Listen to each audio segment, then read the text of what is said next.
अस्सलामु अलैकुम वरहमतुल्लाहि वबरकातुहु नहमदुहु व नुसल्ली अला रसूलिल करीम अऊज़ु बिल्लाहि मिनश शैतानिर रजीम बिस्मिल्लाहिर रहमानिर रहीम या अय्युहल्लज़ीना आमनू कुतिबा अलैकुमुस्सियामु कमा कुतिबा अलल्लज़ीना मिन क़ब्लिकुम लअल्लकुम तत्तक़ून अय्यामम मअदूदात आमन्तु बिल्लाहि सदक़ल्लाहु मौलानल अज़ीम व सदक़ रसूलुहुन नबियुल अमीनुल मकीनुल मतीनुल मुबीनुल करीम व नहनु अला ज़ालिका लमिनश शाहिदीन वश्शाकिरीन वल्हम्दुलिल्लाहि रब्बिल आलमीन।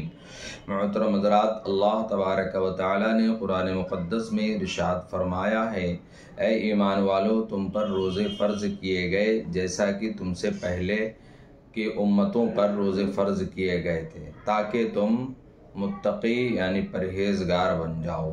और ये फ़र्ज़ कितने दिन के लिए किए गए हैं? अय्यामम मादूदात, गिनती के दिन है। गिनती के दिन कैसे हैं? आका ने फरमाया कि रमज़ान शरीफ का चाँद देख करके रोज़े रखना शुरू करो और रमज़ान के बाद यानी ईद का चाँद देख करके रोज़े इफ्तार करो। तो महीना कभी 29 का होता है और कभी 30 का होता है। और रमज़ानुल मुबारक के महीने के ही रोज़े के लिए फ़र्ज़ियत का हुक्म है। इसमें अगर किसी वजह से छूट जाए रोज़ा तो बाद में जितने दिन भी रमज़ान के रोज़े छूटें तो बाद में उतने दिन मुकम्मल कर लें। मान लीजिए सफ़र में है और 2 दिन सफ़र में है और बाद में आने के बाद ईद के बाद वो 2 दिन के रोज़े मुकम्मल कर ले जो छूटे थे। अगर बीमार है और 2 दिन के बीमारी में गुज़रे रोज़ा नहीं रख पाया तो छूट दी गई है कि उस वक्त रोज़ा छोड़ दे, लेकिन ईद के दूसरे दिन या चौथे दिन या ईद के महीने यानी जितनी जल्दी हो सके जो रोज़े छूटे हैं वो मुकम्मल कर लें। इसी तरह से औरत अगर पीरियड उसके आने लगा है तो जितने दिन भी आए तो उतने दिन की मुमानियत है यानी छूट है, लेकिन रमज़ान के बाद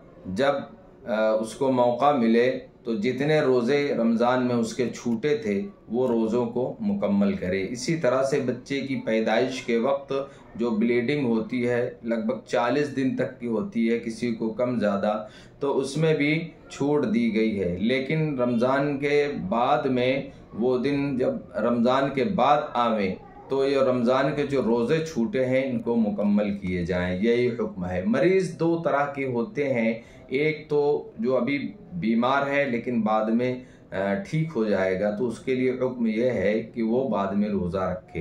एक मरीज़ वो होता है जो अभी बीमार है लेकिन आगे उसको ठीक होने की भी कोई उम्मीद नहीं है, उसे शेख़ फ़ानी कहा जाता है।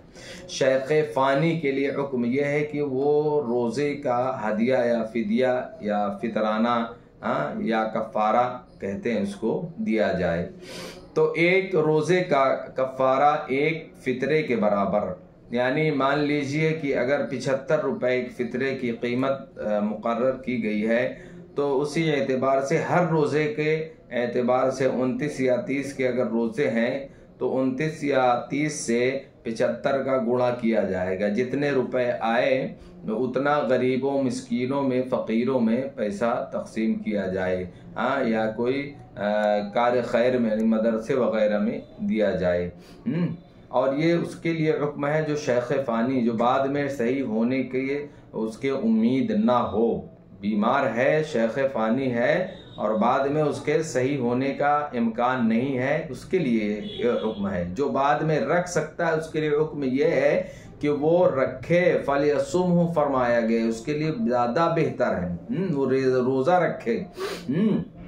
तो ये सारी चीज़ें हमें करना चाहिए। अब ये तो हो गई मोटी मोटी बातें। अब दूसरी बात ये आप समाप्त कर लीजिए कि जिस तरह से बंदे का जो माल होता है उस माल से साल में एक मरतबा 2.5% ज़कात निकाली जाती है, तब वो माल पाक होता है। इसी तरह से बंदे के जिस्म में जो फुजलात या ग़िलाज़त वग़ैरह या जो मुज़िर चीज़ें आ जाती हैं उससे पाकी के लिए अल्लाह रब्बुल इज़्ज़त ने रमज़ानुल मुबारक के महीने के रोज़े फ़र्ज़ किए गए हैं ताकि आपके जिस्म से, हमारे जिस्म से तमाम तरह की बीमारियां और परेशानियां, बुराइयां, ये सारी चीज़ें दूर हो जाएं। तो 1 महीना 29 या 30 का होता है और उस पूरे महीने में कंटिन्यू हमें रोज़ा रखना है।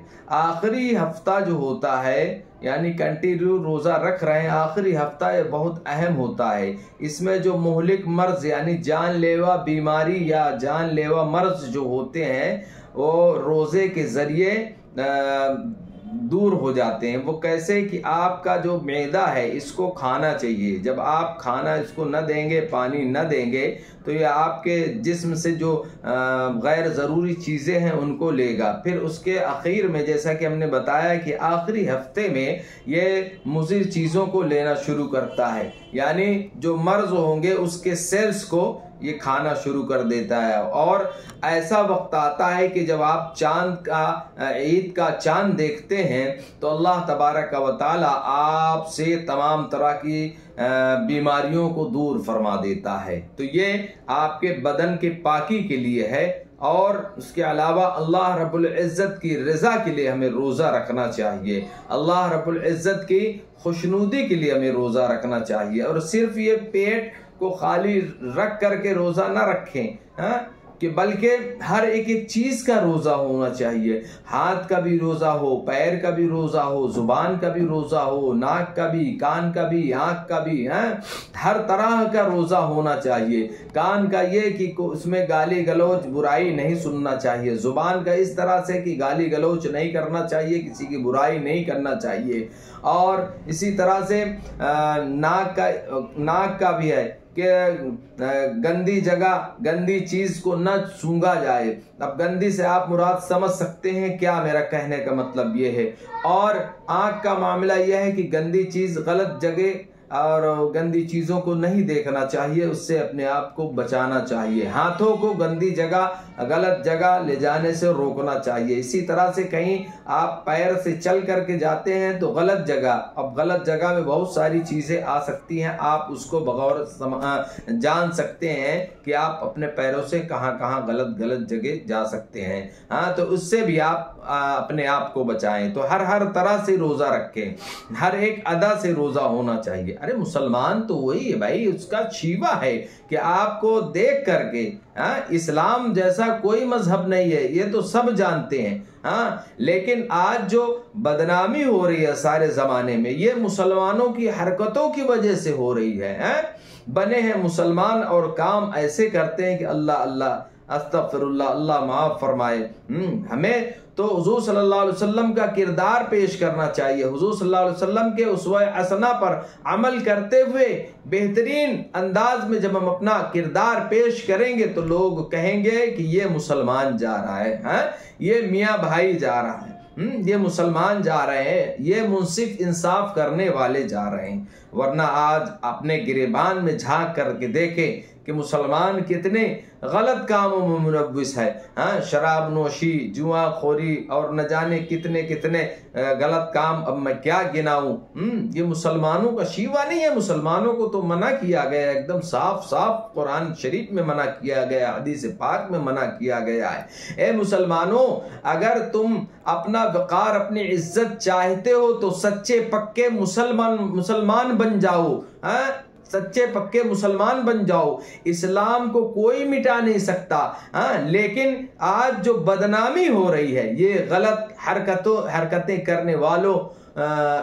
हरकतें करने वाले मुसलमानों की वजह से हो रही है। तो इस्लाम का इसमें कोई दोष नहीं है, बल्कि दोष उन मुसलमानों का है जो गलत काम करते हैं। अल्लाह तबारक व तआला से दुआ है कि अल्लाह तबारक व तआला हम तमाम को प्यारे आका करीम सल्लल्लाहु अलैहि वसल्लम की तालीमात पर अमल की तौफीक अता फरमाए और हम तमाम को पूरे रमज़ानुल मुबारक के रोज़े रखने की तौफीक अता फरमाए। अस्सलामु अलैकुम व रहमतुल्लाहि व बरकातुहू।